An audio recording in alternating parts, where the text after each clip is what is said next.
Waalaikumsalam warahmatullahi wabarakatuh. Nah ya, jadi kita lanjutkan soalnya. Nah ini misalnya, ada soal seperti ini nih, ya. Ada soal yang mungkin bagi ibu-ibu di sanawiyah, mungkin bapak-bapak di sanawiyah ya, sudah mulai lupa-lupa ingat dengan soal seperti ini. Tapi bukan berarti ya soal seperti ini kemudian menjadi soal yang jadi kendala kita dalam menyelesaikan soal ya. Selagi masih bisa kita olah ya. Misalnya, berapakah nilai dari cos 3x kurang sin 6x kurang cos 9x ya? Kemudian dibagi sin 9x kurang cos 6x kurang sin 3x sama dengan titik-titik-titik. Nah, jadi Bapak-bapak Ibu sekalian, sama halnya ya. Sama halnya kalau kita menyelesaikannya dengan persamaan matematika ya, persamaan trigonometri, maka kita akan berhadapan dengan beberapa rumus yang hendaknya kita ingatkan begitu ya. Nah, sama saja ya dalam memulai sebuah ilmu yang kita ajarkan, kita juga punya basic. Anak-anak kita juga kita minta untuk menghafal. Nah, salah satunya tentu yang kita biasa sebagai seorang pengajar, karena kebiasaan ini ya adalah hal yang tidak lepas dari penguasaan trigonometri, kita minta mereka menghafal besar nilai dari sudut istimewa. Nah, insya Allah anak-anak kita hafal ya. Anak-anak kita hafal. Misalnya ya, sudut istimewa yang melibatkan 0, kemudian 30 ya. Kemudian 4, 5 ya, 60 dan 90. Nah, bukankah hal ini bukan hal yang kemudian asing dalam pembelajaran kita ya? Hal ini nggak asing, tidak asing, sama sekali bukan hal yang asing. Saya add dulu ya. Nah, sudah. Nah, kemudian ketika kita sudah ya Soal manga ya, Pak. ajarkan ya. Ini kan soal berapa ya kan? Iya, iya, betul. Ya, iya, Pak. Ya. Nekatin jelas. Nekatin Bruno saya. Ya, ya. Ini soal yang dari ya, yang bisa kita pelajari sama-sama ya. Sama-sama. Baik ya, saya izin untuk biar saya dulu yang menyampaikan ya. Baik ya. Nah, Bapak-bapak Ibu sekalian, ketika kita sudah memahami tentang besar-besar sudut yang istimewa ya, 0,3045 pada hafalan kita ini ada sebuah kekuatan yang bisa kemudian kita maksimalkan ya, kita maksimalkan. Nah, misalnya dengan keterbiasaan kita mengajar, kita hafal nilai sin ya, cos dan tangen dari nilai-nilai sudut istimewa ini ya. Sin 0, 0, kemudian setengah akar 1, setengah akar 2, setengah akar 3, setengah akar 4, 1. Kalau cos dibalik dari 1, 1, kemudian setengah akar 3, setengah akar 2, begitu kan? Setengah, akhirnya seperti awal dari sin 0. Nah, untuk tangan 0 bagi 1, 0, kemudian sepertiga akar 3, ya. Kemudian 1, kemudian akar 3, dan akhirnya tak terdefinisi misalnya. Nah, ini modal besar ya. Kenapa saya katakan modal besar? Ketika bapak-bapak lihat soal, ibu-ibu lihat cos 3x kurang sin 6x kurang cos 9x, bukankah itu boleh kita nyatakan juga dalam salah satu contohnya adalah cos 30. X-nya kita pilih 10 derajat. Kenapa? Karena cos 30 adalah sesuatu yang sangat kita kenal, ya. Cos 30, maka sin 6x jadi sin 60. Nah, ini potensi besar. Ya.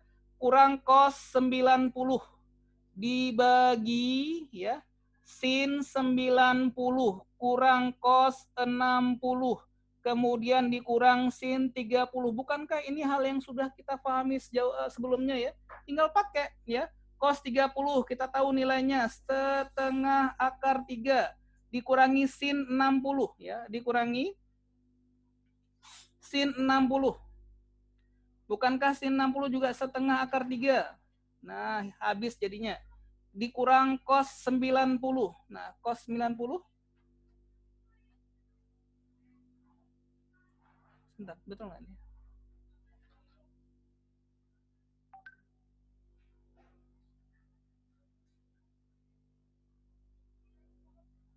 saya ulang ya. Jadi soalnya cos 30 dikurangi sin 60 dikurangi cos 90 dibagi sin 90 kurang cos 60 kurang sin 30. Maka kemudian dengan hafalan kita ya, cos 30 nilainya setengah akar 3, sin 60 juga setengah akar 3. Kemudian cos 90 sama dengan 0. Nah, jadi gampang jadi ya. Nah, gampang. Nah, mudah ini. 0 misalnya, 0. Kemudian dibagi, ya dibagi sin 91 dikurangi cos 60 setengah dikurangi sin 30 setengah. Ya, setengah.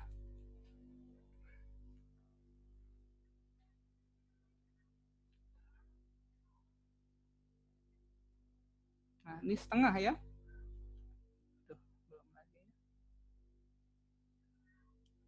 Setengah. Nah, sehingga perhitungannya berubah ya. Setengah akar 3 dikurangi akar 3 hasilnya 0. Kemudian setengah kurang setengah 1. Ya, maaf, setengah kurang setengah 0 ya, jadi 1. Maka muncullah kemudian tema ya, muncullah temanya bahwasanya nilai yang dimaksud adalah harus yang bernilai sama dengan 0. Sebentar ya. Nah, tentu saja nilai yang sama dengan 0 ini bukanlah sin 60. Nah, bukan sin 60. Bukan sin 60. Dan juga bukan cos 60. Dan juga bukan, nggak ada yang pas ya.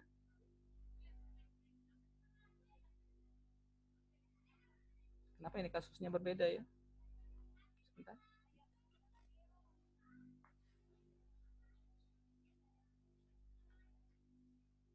Yang di bawah Ustadz. Ya. Penyebutnya. Penyebutnya maksudnya? 1 dikurang setengah kan bukan 1. 1 dikurang setengah, hasilnya 0 ya? Ya, hasilnya 0 ya. Saya jadi pangling juga. Hasilnya 0 ya. Maka 0 bagi 0 tak terdefinisi ya. Berarti tangan... Ya, karena kita pilih tadi X-nya 10, harusnya jawabannya 90 ya. Kenapa tidak ada ini ya di opsi jawabannya? Jangan-jangan pembahasannya juga salah ini. Atau opsinya kurang lengkap ya. Saya cek dulu. Saya jadi tidak perhatian dengan ininya tadi. Sebentar. Dengan opsinya ya. Di sini tangan 6X ya. Tapi nggak boleh tangan 6X ya. Kalau kita ganti X-nya berarti tangan 60 ya. Kalau X-nya ya. 10 tadi berarti tangan 60 ya. Padahal tangan 60 nilainya ada akar 3 ya. Harusnya nggak boleh begini. Ini berarti ada persamaan di sini yang mungkin harus diperbaiki ya. Coba kita lihat pembahasannya. Cos 3X kurang sin 6X, cos 9X, cos 3X kurang cos 9X. Saya habis sedang bingung. Kok jadinya nggak terperhatikan. Bentar sayang. Jangan. Kalau lihat pembahasannya, cos 3X kurang sin 6X. Sin 9X.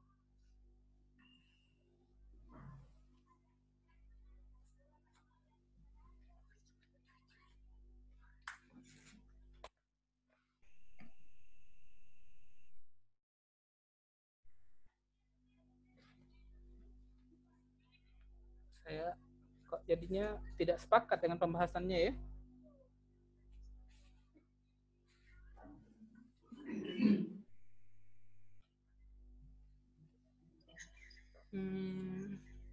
Pembahasannya, maaf, jadi saya kurang sepakat dengan pembahasan ini ya.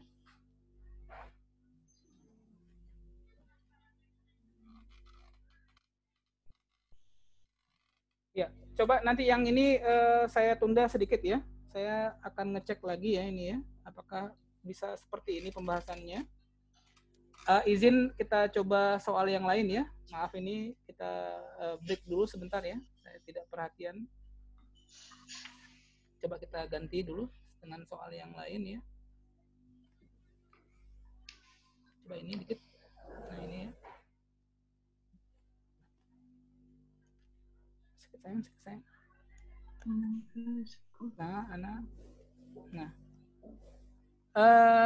Boleh dibacakan soalnya, siapa saja boleh ya untuk soal ini. Tolong dibantu ya. Silakan. Soal nomor 21. Sambil saya persiapkan. Silakan, mohon bantuannya. Atau saya aja ya. Semua nilai X yang memenuhi persamaan X kuadrat dikurangi 3X tambah 1 dibagi X kuadrat tambah 2 lebih kecil sama dengan min. Ya, lebih kecil sama dengan min 2 per X tambah 2. Nah, di sini Bapak-Bapak Ibu sekalian ya, saya ingin sedikit menyampaikan kebiasaan soal ya.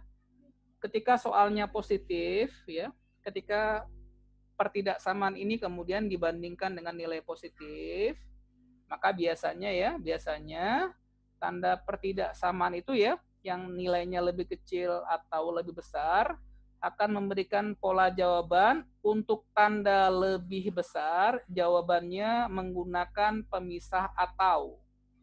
Sementara tanda lebih kecil, jawabannya letaknya di antara. Nah, seperti ini formatnya ya. Biasanya ya, tapi dengan catatan ya, pembandingnya adalah sesuatu yang bernilai positif. Sebaliknya, kalau bernilai negatif, maka tandanya akan berubah arah ya. Nah, kesimpulannya, kalau nilainya positif, penggunaan tanda lebih kecil, kebiasaan jawaban akan memberikan nilai X yang letaknya di antara, sementara tanda lebih besar, jawabannya akan dengan tema ya dipisahkan dengan kata atau. Nah, soal kita ini ya, kalau kita lihat ya soalnya, saya tulis kembali ya. Berarti jadi X kuadrat kurang 3X tambah 1 dibagi X kuadrat tambah 2. Kita pindahkan nilai negatif yang ada di ruas kanan ke ruas kiri, maka jadi plus ya, plus 2 per X tambah 2, nilainya akan lebih kecil sama dengan 0. Nah, bukankah tanda yang sudah ada letaknya di sebelah kiri ya, sesuatu yang kemudian nilainya secara umum bertema positif? Maka ketika dia bertema positif ya, nilainya lebih kecil daripada 0, maka ciri-ciri jawabannya letaknya di antara. Ya, letaknya di antara. Tidak menggunakan pemisah atau. Maka jawaban di sini ya kita bisa lihat, jawaban E bukan jawaban yang bisa kita pilih, begitu juga D, dan juga begitu juga jawaban B. Maka seakan-akan jawabannya hanya tersisa untuk opsi A dan C saja. Dengan catatan, bukankah dalam matematika kita sudah sepakat bahwasannya pada pecahan tidak boleh penyebut sama dengan 0. Maka nilai penyebut sama dengan 0 ini adalah nilai yang tidak diizinkan ya, tidak diperkenankan dalam fungsi matematika seperti ini.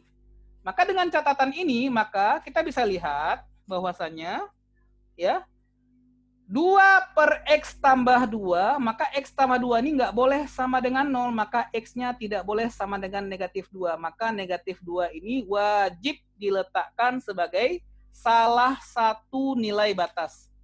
Maka ciri-ciri jawabannya adalah jawaban yang menempatkan negatif 2 sebagai nilai batas. Ya, jadi keberadaan negatif 2 dimunculkan sebagai nilai batas, sementara jawaban C, ya, jawaban C, D, dan E tidak menempatkan negatif 2 sebagai nilai batas. Maka kita kemudian mengeliminasi jawaban C karena tanpa negatif 2. Maka satu-satunya jawaban yang tersisa yang ciri-ciri jawabannya di antara nilai X-nya dan memuat negatif 2 adalah A. Maka jawabannya ya tidak perlu kemudian dikerjakan dengan cara yang panjang. Jawabannya cukup ya dipilih, jawabannya A. Maka kami ulangi ya, kalau pembandingnya sudah dengan tanda positif, maka kebiasaan soal tanda operasi hitung lebih kecil dari akan menghasilkan jawaban di antara, sementara lebih besar akan memberikan jawaban yang dipisahkan dengan kata kunci atau. Nah, kemudian perhatikan syarat-syaratnya ya. Bukankah pada syaratnya penyebut tidak boleh sama dengan 0, maka nilai X-nya tidak boleh sama dengan negatif 2. Maka negatif 2 ini wajib diletakkan sebagai nilai batas pada nilai ya, hasil pertidaksamaan yang diinginkan. Maka satu-satunya jawaban yang memuat pola ini hanya jawaban A saja. Nah, ini bisa jadi metode sederhana untuk menyelesaikan soal pertidaksamaan. Nah, saya perhatikan soal pertidaksamaan yang seperti ini ya, baik itu di UN maupun UTBK, bisa diselesaikan dengan trik ini. Memperhatikan nilai batas dan memperhatikan keberadaannya tanda pertidaksamaannya. Nah, mungkin ya bisa dikaji ulang teori ini ya, sederhana dan sangat efektif ya untuk menyelesaikan soal-soal pertidaksamaan ya. Jadi kita nggak perlu lagi menyelesaikannya dengan menggunakan persamaan ya garis bilangan. Cukup dengan teknik seperti ini, jawabannya bisa kita dapatkan dengan cara yang lebih cepat. Nah, begini Bapak-Bapak.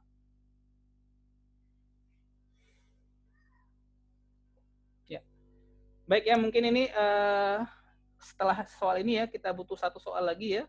Kemudian saya izin, saya sudah ada janji dengan keluarga untuk jalan-jalan sebentar ya. Satu soal lagi insya Allah. Ya, sama soal trigonometri nanti kita ulang ya. Saya masih ragu dengan pembahasannya. Baik, kita lanjutkan satu soal lagi insya Allah. Satu lagi nak, satu lagi. Iya. Mana ya? Ini aja. Ya, soal terakhir ya. Soal terakhir berkenaan dengan penggunaan tanda mutlak.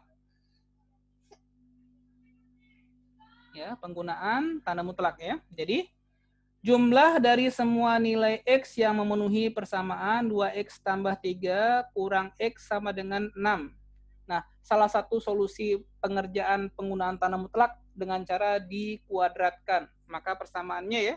Jadi kita mungkin saja menyelesaikan sebuah persamaan dengan lintas ilmu ya. Misalnya soal ini, saya tulis warna merah ya.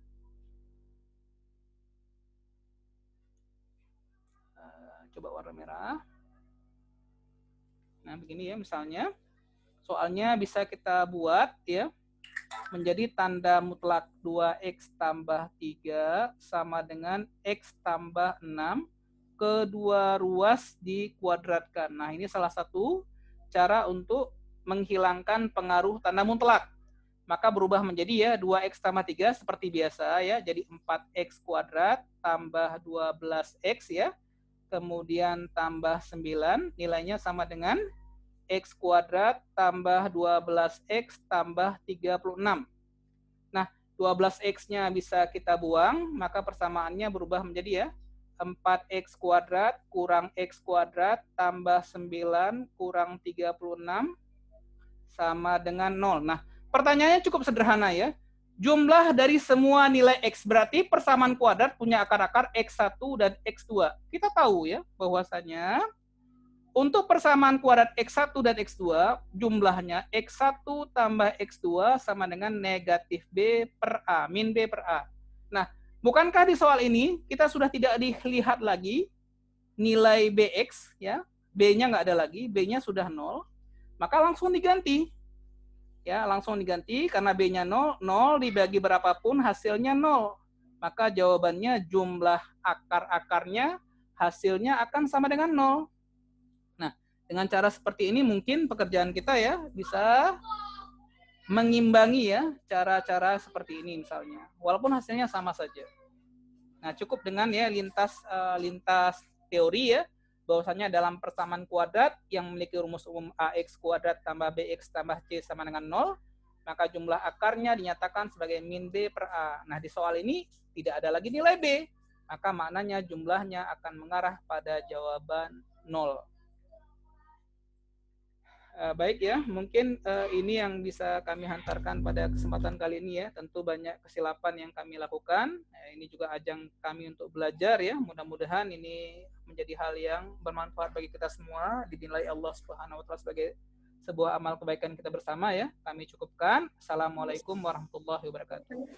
Waalaikumsalam warahmatullahi wabarakatuh. Terima kasih Ustaz. Ya, sama-sama Pak Mursyid ya. Ya Ustaz. Ya, Afwan Ustaz. Terima kasih Ustadz. Ya, sama-sama Bu ya. Assalamualaikum. Ya. Waalaikumsalam. Ya Pak Mursyid. Nanti ada videonya yang kita share insya Allah ya.